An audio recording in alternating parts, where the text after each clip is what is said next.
Bonjour, bienvenue dans ce nouveau tirage. Nous sommes lundi 28 août et nous allons lentement terminer le mois d'août, tranquillement, avec une pleine lune jeudi en plus. Et vendredi, ce sera le 1er septembre, un nouveau mois, la fin de l'été, l'automne. Moi, j'adore l'automne, donc ça tombe. Donc nous commençons aujourd'hui avec le Scorpion. Les défis et les challenges qui se présentent à moi sont source d'apprentissage et de croissance.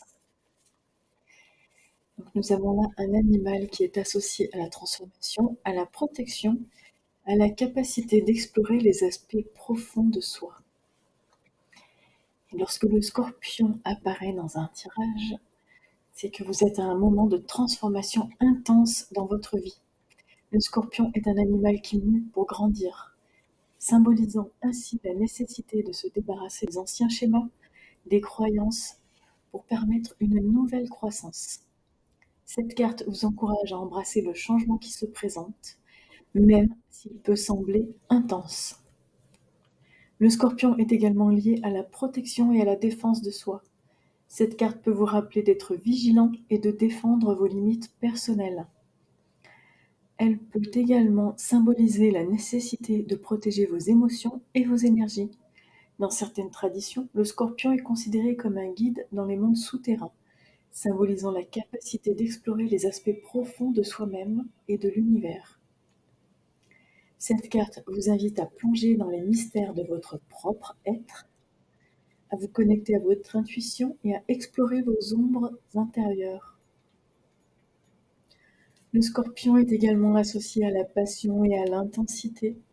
Cette carte peut vous inspirer à embrasser votre passion et à vivre avec intensité tout en veillant à ne pas laisser les émotions négatives vous submerger. En fin de compte, le Scorpion vous encourage dans un processus de transformation profonde, à vous protéger et à explorer les aspects cachés de vous-même. Utilisez cette énergie pour vous guider dans votre cheminement personnel.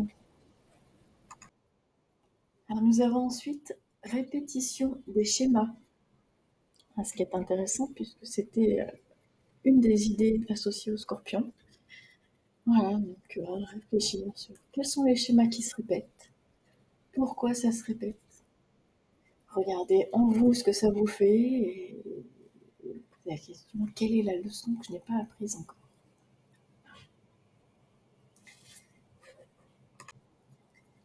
La carte suivante est l'attrape-rêve.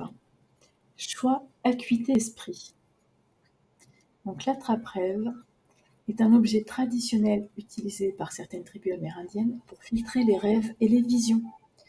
Selon la croyance, l'attrape-rêve est accroché près du lieu de repos pour capturer les rêves positifs tout en laissant passer les rêves négatifs. Peut-être l'inverse. Cette carte peut symboliser le besoin de filtrer les influences négatives dans votre vie, que ce soit mentalement, émotionnellement ou spirituellement. Pardon. L'attrape-rêve est souvent considérée comme un symbole de protection et de guidance. Cette carte peut vous rappeler que vous êtes guidé et protégé dans votre voyage. Elle peut également symboliser votre capacité à créer un espace sûr pour vous-même, où vous pouvez vous connecter à votre intuition et vos rêves profonds. L'attrape-rêve est liée à la connexion entre le monde physique et le monde spirituel. Cette carte peut vous inviter à honorer vos propres rêves et intuitions, à être attentif aux messages que l'univers vous envoie. L'attrape-rêve est également considérée comme un symbole de l'unité et de la toile de la vie. Cette carte peut vous inspirer à reconnaître la façon dont toutes les choses sont liées et interconnectées, et à cultiver une approche respectueuse envers tout ce qui vit.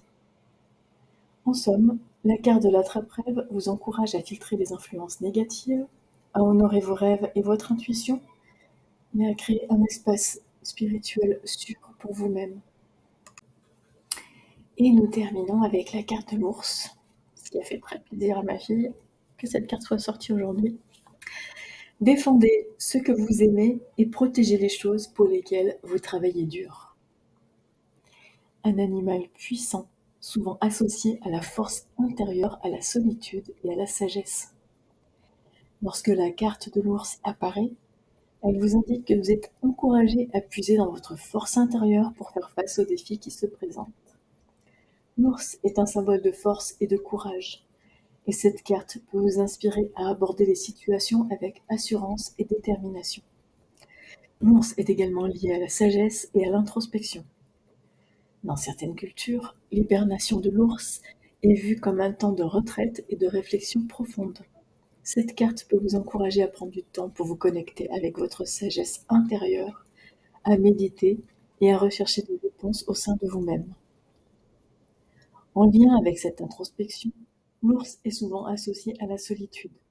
Cette carte peut symboliser le besoin de prendre du recul du monde extérieur pour mieux vous comprendre et vous reconnecter avec vos besoins et vos désirs. Dans d'autres traditions, l'ours est aussi un gardien de la terre et de la nature. Cette carte peut vous inviter à prendre soin de la planète, à respecter les cycles naturels et à honorer la terre en tant que source de soutien. L'ours est également un symbole de force maternelle et de protection. Cette carte peut rappeler l'importance de protéger et de prendre soin de ceux que vous aimez, tout en assurant de vous protéger également. Voici, nous avons terminé la lecture pour aujourd'hui. Il semble qu'il y ait des épreuves, entre guillemets, des épreuves à vivre. Après, c'est peut-être tout simplement la rentrée qui approche, des nouveaux départs pour certains, retour de vacances pour d'autres. Je sais que beaucoup de personnes ont vécu des mutations cet été et démarrent complètement dans un nouveau lieu de vie. Voilà, c'est peut-être tout simplement ça, les épreuves. Je pense qu'il n'y a pas trop de quoi s'affoler, juste un nouveau départ. Voilà, en tout cas, des expériences à vivre. Je vous souhaite une bonne journée, je vous dis à mercredi.